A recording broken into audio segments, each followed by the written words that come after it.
दोस्तों नमस्कार, मैं धर्मराज प्रसाद। आज मैं आप लोगों को एक ऐसे डॉक्टर के बारे में बताऊंगा ना, जब वो जो डॉक्टर है, जब कोई दूसरे अस्पताल में इलाज वगैरह होते रहता है तो अस्पताल के बाहर जाकर बहुत हल्ला करता है, बोलता है ठीक से पेशेंट का इलाज नहीं करता, ये नहीं करता, वो नहीं करता, पेशेंट को मनचाही चीज़ें लगा देता है, इतना खर्चा बढ़ा देता है उनके घर वाले के ऊपर और 50 प्रकार की उसकी खामियां निकालेगा और बार बार बताएगा कि अगर मैं इसका इलाज करता तो बेहतर इलाज करता। और पेशेंट के घर वाले शुरू में नज़रअंदाज करते हैं, हो सकता है कोई होगा हल्ला उल्ला कर रहा होगा, लेकिन जब बार बार जब कोई एक ही चीज़ को लेकर जब हल्ला करे ना तो आदमी का मन बदलता है। बार बार जब हल्ला कोई करता है तो मन में आता है कि नहीं, एक बार इससे इलाज करा लिया जाए, एक बार इसको मौका दिया जाए। अब कुछ लोग का मन बदला और कहे कि नहीं भैया, वो डॉक्टर इतनी सारी बातें बता रहा है, इतनी सारी खामियां बता रहा है इस इलाज की, मतलब कुछ काबिल होगा, उसके पास इलाज कराना चाहिए। अब क्या करते हैं ना, अब वो डॉक्टर के पास पेशेंट के घर वाले उसके पास मरीज को शिफ्ट कर देते हैं, मतलब उस डॉक्टर के पास जो सबकी खामियां गिनाता था। तो अब वो डॉक्टर को, आप लोग को लग रहा होगा डॉक्टर अच्छे से इलाज करेगा, अरे चलो इलाज करे या ना करे छोड़ो, इलाज की कोशिश तो अच्छे से करेगा, लेकिन आपको ताज्जुब होगा कि वो डॉक्टर एक बार गया, एक इंजेक्शन लगाया, कुछ 19-20 किया, अब क्या बोलता है, अरे ये पेशेंट की तो स्थिति बहुत क्रिटिकल है। थोड़ा देर बाद क्या बोलता है कि ये पेशेंट की तो स्थिति मुझे समझ में नहीं आ रहा, तो कैसे इलाज करूं, जबकि उससे बेहतर इलाज पहले का डॉक्टर कर रहा था। जो डॉक्टर है पेशेंट को छोड़ के उसी हाल में दूसरे अस्पताल के बाहर धरना देने चल जाता है। यही नहीं, अलग अलग राज्यों के अस्पताल के बाहर जाकर धरना देता है, फिर कहता है मुझसे इलाज कराइए। दोस्तों अब तो आप समझ ही गए हैं कि मैं कौन से डॉक्टर की बात कर रहा हूँ, किसकी बात कर रहा हूँ। दोस्तों ये जो डॉक्टर जो आपको दिख रहा है, इसे मैं डॉक्टर इसलिए बोलूँगा कि जो नेतागण होते हैं, जो चुनाव में हमारे मत से जीतते हैं, वो हमारे राज्य के डॉक्टर होते हैं, जो हमारे राज्य के हर प्रकार के, जो राज्य की जो हेल्थ होती है, राज्य की हेल्थ में क्या होती है, इकोनॉमिकल स्थिति को ठीक करना, स्वास्थ्य की स्थिति को ठीक करना, लोगों को बिजली पानी सब कुछ तरीके से मुहैया कराना, वो होता है हमारे शहर का हेल्थ। तो ये 2013 के चुनाव में जब अन्ना जी आंदोलन किए थे तो उसमें अन्ना जी का प्रमुख रूप से मतलब साथी बना हुआ था, मतलब साथी बोलना गलत होगा, अन्ना जी का प्रमुख जो वफादार था और प्रमुख उनके साथ वाला चेहरा बना हुआ था। और अन्ना जी जब चले गए आंदोलन करके, वो तो सीधे साधे व्यक्ति थे और देश के बारे में सोचते थे, वो चले गए। आज ईडी का आप लोग नाम सुने होंगे, आज ईडी को सबसे ज़्यादा कोसने वाले लोगों में केजरीवाल जी भी हैं, जो उनको 3 मंत्रियों को उठा कर ले गया है, मनीष सिसोदिया, संजय सिंह, सत्येंद्र जैन। तो अब ये कहते हैं कि ईडी दादागिरी कर रही है, जबकि यही कहते थे कि ईडी का उपयोग होना चाहिए। तो सबसे पहले लाइन बाय लाइन वो जो खामियां बताते थे पुरानी सरकारों में, उसके बारे में आपको बता रहा हूँ। सबसे पहली खामियां क्या थी कि ये हमेशा एक ही बात बोलते थे कि यार विधायक लोग को इतने पैसे की क्या जरूरत है, इतना पैसा लेके विधायक करेंगे क्या, जन सेवा ही तो करने आए हैं ना।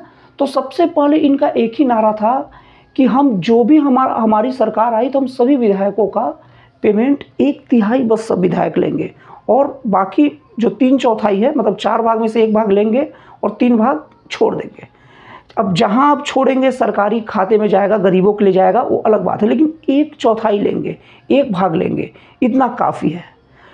और उसके बाद जैसे ही इनकी सरकार बनी तो सबसे पहले इन्होंने पूरे विधायकों का पेमेंट को कई गुना बढ़ा दिया, दुगना नहीं, दुगना से ज़्यादा। अब उनसे पूछा गया कि क्यों भैया, आप तो यही खामियां अपना बताते थे कि इतना पेमेंट क्यों लेते हैं दिल्ली की मतलब विधायक लोग। तो उन्होंने एक बहुत ही भद्दा सा, बेहुदा सा कहानी सुनाया। और शुरू में मैं खुद भी अन्ना जी के आंदोलन से निकला था केजरीवाल, तो मैं केजरीवाल जी को बहुत ही अच्छा इंसान समझता था, सोचता था कि देश में ईमानदारी का युग अब चालू हो रहा है। लेकिन कहा जाता है ना कि पहला जो एक्शन है वही बता देता है कि आदमी का आगे का काम कैसा रहेगा। बहुत ही भद्दा इस सरकार की तरफ से तर्क दिया गया था कि मेरी माँ कहती थी, मेरी माँ एक कहानी सुनाती थी। कहानी ये था कि एक आदमी बेईमानी करता था, तो जब वो बेईमानी करता था ना तो उसकी माँ बोलती थी कि बेईमानी क्यों करता है बेटा, और तो बेटा बोलता था माँ मुझे पूरा खाने पीने लायक पूरा नहीं हो पाता, मेरा गुजारा नहीं चल पाता। तो वहाँ से के राजा से इन्होंने अनुरोध किया, तो वहाँ के राजा ने, देखिए कहानी थोड़ा आगे पीछे चीज़ हो सकता है कि मीनिंग वही है जो बता रहे थे। तो राजा ने सबकी पेमेंट बढ़ा दी। तो कोई बाई बाई नहीं करेगा।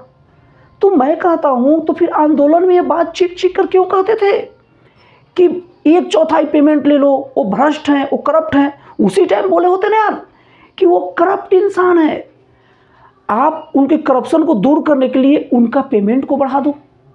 आंदोलन में ये बात कहते हैं ना कि विधायकों का पेमेंट क्यों नहीं बढ़ा रहे हैं, कि उन्हें करप्शन करना पड़ रहा है।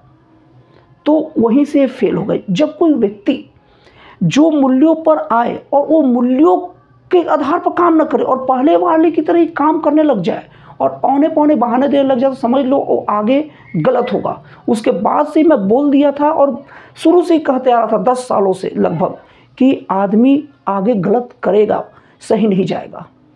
अब दूसरी बात ये कहते थे कि देखिए हम बंगला नहीं लेंगे, गाड़ी नहीं लेंगे, और कांग्रेस को दुनिया का सबसे भ्रष्ट सरकार बोलते थे। अरे आप लोग अगर 2013 से राजनीति में अगर इंटरेस्ट लेंगे या 2013 से बस राजनीतिक चीज़ों का अगर आप एनालाइज करेंगे तो आप एक चीज़ पाएंगे कि केजरीवाल का आगमन ही कांग्रेस वालों के घोटालों के सामने लाते हुए, कांग्रेस को घोटाले के नाम पर नोचने के कारण ही केजरीवाल का जन्म हुआ है। बंगला नहीं लेंगे, गाड़ी नहीं लेंगे, और आज देख लीजिए बंगला तो लिए ही लिए, ऐसे 2-3 अगल बगल के बंगलों को भी तोड़ ताड़ के एक बड़ा सा बंगला बना दिए और उसे शीश महल में कन्वर्ट कर दिए। 8-8 लाख के पर्दे, लगभग 4-4 लाख के कमोड पर्दे रिमोट से उठते हैं, कितने करोड़ के टाइल्स। जो बंगला नहीं लेने की बात करता था, आज शीश महल बना दिया। वो खास करके तब जब कोरोना काल में पूरी देश में हाहाकार मचा था, दिल्ली में हाहाकार मचा था उस वक्त। और तीसरी बात केजरीवाल जी अक्सर कहा करते थे कि हम घोटालों के विरोध में ही रहेंगे, और वो आए ही थे लोकपाल के नाम पर। लोकपाल का मतलब क्या होता है? करप्शन के विरुद्ध एक बहुत बड़ा प्रहार रहता है। तो वो लोकपाल के लिए ही एकदम लोकपाल विधेयक के नाम पर ही पूरी बातें करते थे, और लोकपाल मतलब करप्शन का अपोज। लेकिन अभी इनकी सरकार में देखा जाए तो शराब घोटाला हुआ। शराब घोटाले में भी इनके मंत्री अंदर हैं।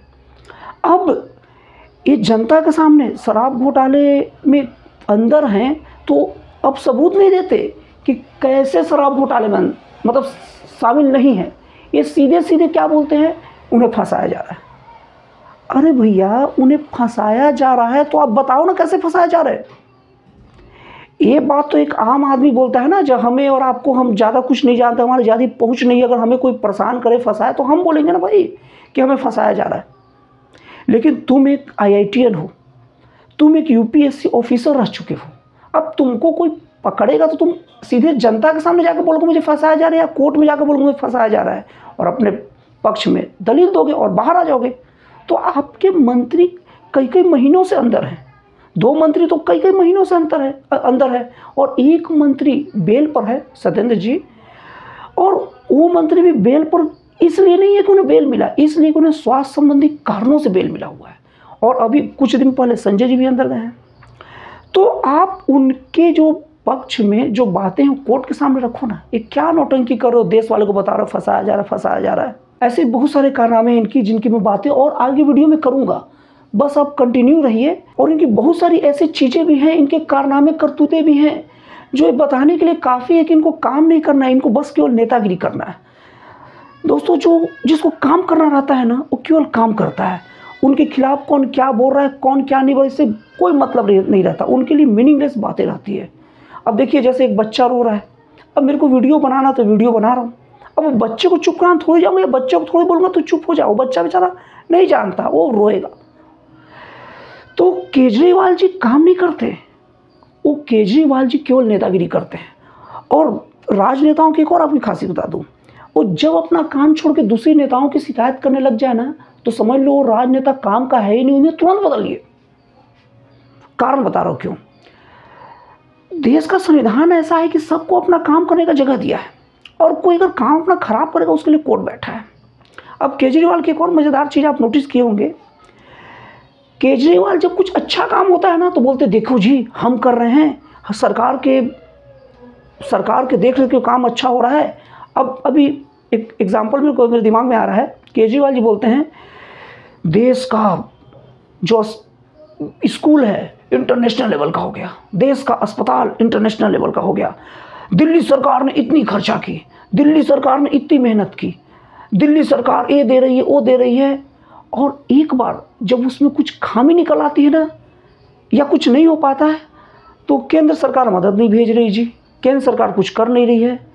तो यार एक बात है, एक बात तो पहले मानो कि ये केंद्र सरकार ही दे रहा था तब अच्छा हो रहा था, क्योंकि अगर केंद्र सरकार की मदद न करने से काम बिगड़ रहा है तो जाहिर सी बात है काम बन रहा था तो केंद्र सरकार ही मदद कर रही थी ना।